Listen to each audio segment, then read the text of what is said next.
दिखाई दे रही है। देखिए, पहलगाम हमले के बाद भारत का बहुत बड़ा एक्शन भी देखने को मिला है। भारतीय नौसेना ने समंदर में उतारा आईएनएस विक्रांत। आईएनएस विक्रांत पर तैनात है मिग-29 के फाइटर जेट। इसी महीने आईएनएस विक्रांत पर तैनात होंगे 26 राफेल मरीन जेट। तो लगातार एक्शन अब बढ़ता हुआ दिखाई दे रहा है। पहलगाम में हुए हमले के बाद लगातार जो मीटिंग्स हुई उसमें बड़े फैसले लिए गए हैं और अब इसी के तहत भारतीय नौसेना ने समंदर में उतारा आईएनएस विक्रांत। आईएनएस विक्रांत पर तैनात है मिग-29 के फाइटर जेट। किसी भी तरीके की कोई कमी ना रहे, कोई चूक ना हो और हर मोर्चे पर पूरी तरीके से तैयारी साफ दिखाई दे रही है। इस खबर पर बातचीत करने के लिए नीरज राजपूत हमारे सहयोगी जुड़ गए। नीरज, हर मोर्चे पर पूरी तरीके से भारत की तैयारी, एक्शन मोड में इस वक्त भारत सरकार। बिल्कुल श्रीन, बिल्कुल आपने ठीक कहा। जो भारतीय नौसेना ने अपना जो पूरा कैरियर बैटल ग्रुप है, यानी कि जो जंगी बेड़ा है, वो अरब सागर में उतार दिया है, जिसमें आईएनएस विक्रांत जो भारत का स्वदेशी एयरक्राफ्ट कैरियर है वो, इसके साथ ही उनके साथ चलने वाली जो पनडुब्बियां हैं और डिस्ट्रॉयर यानी कि जंगी जहाज हैं, और जैसा आपने बताया मिग-29 के फाइटर जेट्स इस पर तैनात हैं। और ये इसलिए भी किया गया है क्योंकि इस वक्त जो पाकिस्तान ने अपनी एक फायरिंग ड्रिल जो है वो शुरू कर दी थी अपने कोस्ट के पास, यानी कि अपनी समुद्री सीमा में। तो ऐसे में बहुत जरूरी था कि भारतीय नौसेना भी अपनी तैयारी पूरी करे।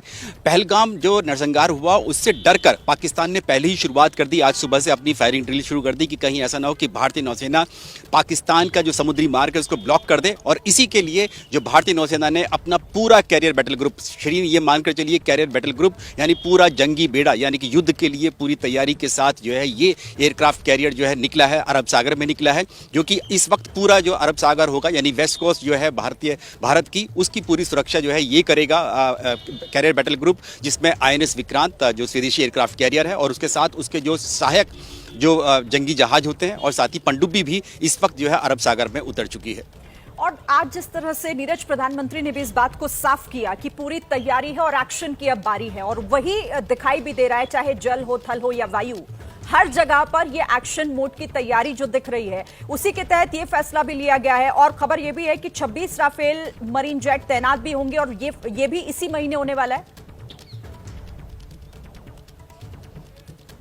देखिए, ये जो डील है श्रीन, जो रफाल मरीन फाइटर जेट्स की, वो इसी महीने 28 अप्रैल को ये माना जा रहा है कि फ्रांस के जो रक्षा मंत्री हैं वो भारत के दौरे पर आएंगे और उस दौरान जो है डील हो जाएगी इस एयरक्राफ्ट कैरियर पर, यानी स्वदेशी एयरक्राफ्ट कैरियर पर तैनात करने के लिए। जैसे कि भारतीय वायुसेना के लिए हम लोग जानते हैं कि 36 रफाल लड़ाकू विमान लिए गए थे, उसी के मरीन वर्जन जो है, जो समुद्री जो उसका वर्जन है रफाल एम जो है, उसके लिए डील की जाएगी। 26 रफाल मरीन इसी एयरक्राफ्ट कैरियर पर तैनात किए जाएंगे। लेकिन जब तक वो आते नहीं है फ्रांस से, तब तक इस पर मिग-29 के फाइटर जेट्स जो भारतीय नौसेना के पास पहले से ही रूस के जो फाइटर जेट हैं वो इस पर तैनात रहेंगे और वो सुरक्षा करेंगे पूरी अरब सागर की। और अगर जरूरत पड़ी तो वो ब्लॉकेट भी कर सकते हैं पाकिस्तान का, यानी कि पाकिस्तान का समुद्री मार्ग जो है उसको ब्लॉकेट भी कर सकते हैं, जो कि ऑप्शंस में हो सकता है कि अगर पाकिस्तान के खिलाफ कोई बड़ी कार्रवाई भारत करता है तो।